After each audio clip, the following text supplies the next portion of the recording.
et bienvenue à la capsule ERCO. J'espère que vous avez passé une belle fin de semaine. Écoute, moi, ma fin de semaine, je l'ai passée à lire les questions de nos auditeurs. Vous avez des très bonnes questions et je suis tombée sur une question concernant la post-polio. On nous a demandé c'était quoi le lien exact entre la poliomyélite et la post-polio. Ça tombe bien, c'est le sujet de notre capsule cette semaine. Alors sur ce, allons-y! Le poliovirus est le virus qui cause la poliomyélite. En fait, c'est un entérovirus humain et il est constitué d'un génome à ARN monocaténaire. Il engendre une réplication virale qui est initialement asymptomatique, limitée au tube digestif. Et comment pouvons-nous l'attraper? En fait, c'est lorsque le virus est transmis via de la nourriture ou de l'eau ayant été contaminée par les matières fécales de personnes infectées.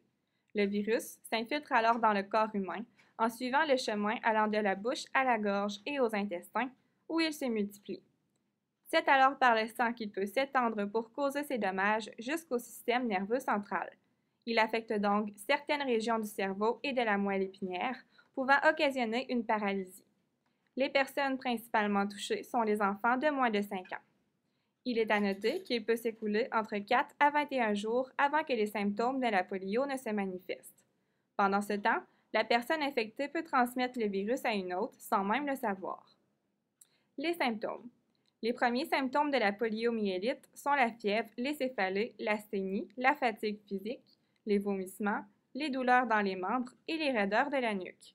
Les statistiques disent qu'une paralysie irréversible, généralement au niveau des jambes, se produit dans un cas sur 200.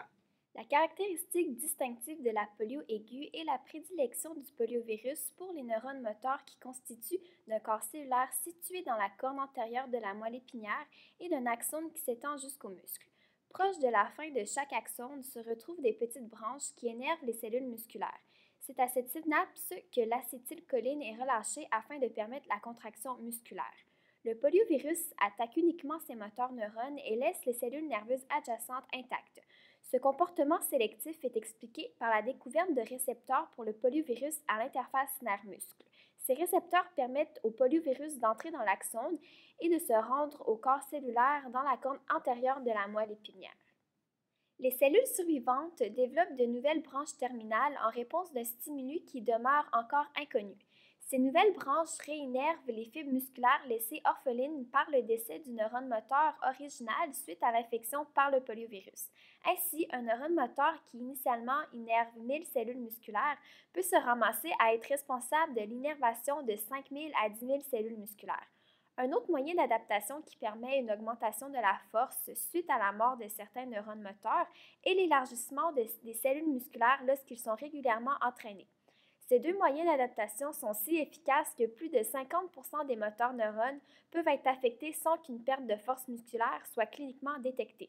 Ces adaptations sont ni statiques ni permanentes. En effet, après l'infection par le poliovirus, il y a un processus dynamique de dénervation et réinnervation, permettant ainsi un état stable de la force musculaire.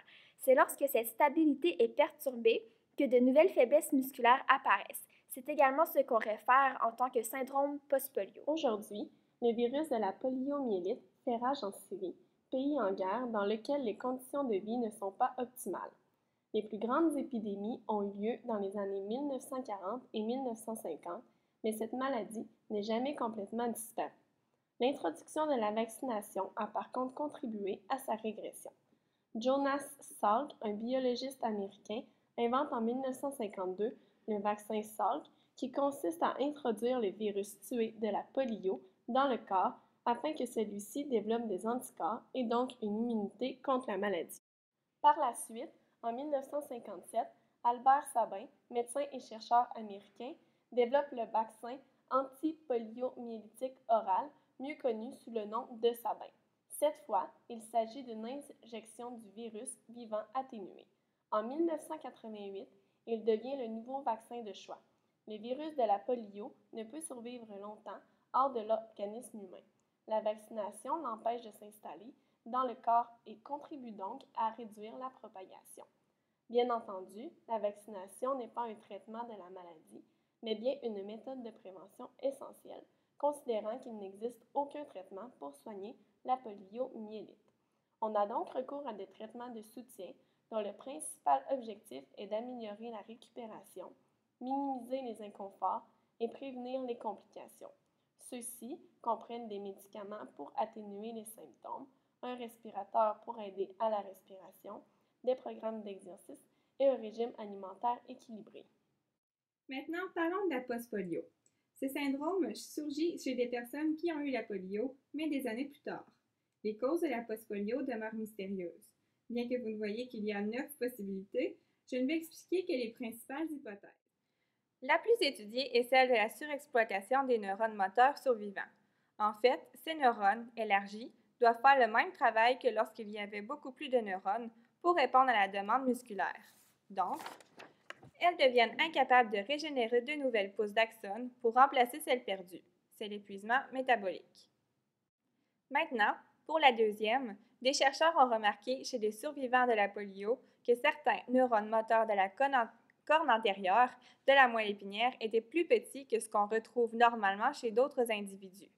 Ces scientifiques expliquent cette observation par le fait que ces petites cellules nerveuses motrices avaient déjà été endommagées par l'infection de la poliomyélite aiguë, ce qui les a rendues plus à risque de dégénérescence précoce. Une perte très importante de la fonction musculaire peut survenir chez les survivants de la polio suite à l'attrition de neurones moteurs, car ils ont un nombre moindre de ces derniers avant même la perte normale qui se produit normalement vers 60 ans. Par contre, ce phénomène d'attrition en relation avec l'âge chronologique ne peut pas expliquer le syndrome en entier. Des chercheurs évoquent une relation plus déterminante en lien avec le temps écoulé entre l'apparition de la polio et l'apparition des nouveaux symptômes. Finalement, ce qui peut aussi jouer un rôle, c'est les particules virales qui sont demeurées dans le corps pendant toutes ces années et qui ont été réactivées d'une façon encore inconnue. La Lincolnshire Post-Polio Library affirme que des chercheurs de plusieurs centres ont rapporté le poliovirus comme des fragments d'ARN sans potentiel infectieux dans le liquide céphalorachidien et dans le tissu de la colonne vertébrale de certains patients atteints du syndrome de post-polio, contrairement aux survivants de la polio qui n'ont pas ce syndrome. Le symptôme principal de la post-polio est l'apparition de nouvelles faiblesses musculaires après plusieurs années de stabilité. Les autres symptômes sont semblables à la polio. Voici un tableau qui présente les nouveaux principaux problèmes. Comme dans plusieurs maladies chroniques, le but des traitements est d'atténuer les symptômes, d'améliorer les fonctions musculaires et renforcer le sentiment de bien-être du patient. Dans certains cas, la médication peut également être efficace. Par contre, ce sont les ergothérapeutes et les physiothérapeutes qui ont le rôle le plus important dans le processus de traitement. Alors, en ergothérapie, notre objectif principal auprès de la clientèle post-polio, c'est vraiment d'aider les personnes à maintenir leur engagement et leur participation dans leurs différentes occupations. Alors, comment on va faire ça? Notre grande stratégie, c'est vraiment de prévenir l'épuisement, prévenir la fatigue et prévenir les pertes motrices fonctionnelles. Donc, en ergothérapie, on va beaucoup aider la personne à gérer et à prévenir la fatigue ainsi que les faiblesses musculaires. On va faire ça comment? C'est-à-dire qu'on va analyser d'une manière très détaillée toutes les occupations et les activités des personnes. C'est-à-dire qu'on va analyser leur style de vie, leurs horaires à chaque semaine, la distribution des activités dans l'horaire à chaque jour, toutes les semaines. On va aussi faire une analyse très micro des activités et occupations, c'est-à-dire qu'on va regarder comment la personne elle réalise chacune de ses activités. Est-ce qu'elle fait ça debout, assise, dans quelle position, dans quelle posture. Tout ça afin d'aider la personne après à modifier la façon dont elle fait ses occupations, dont elle organise ses horaires, pour le plus possible diminuer la charge énergétique associée à la réalisation d'occupations, pour prévenir la fatigue, prévenir les pertes fonctionnelles au plan musculaire. Une grande partie des interventions en ergo vont porter sur la modification de l'environnement, justement, encore une fois, pour diminuer la charge énergétique associée à la réalisation. Donc, c'est tout pour aujourd'hui. J'espère qu'on vous a éclairé sur le sujet. On attend vos questions pour la prochaine capsule. Et bonne semaine!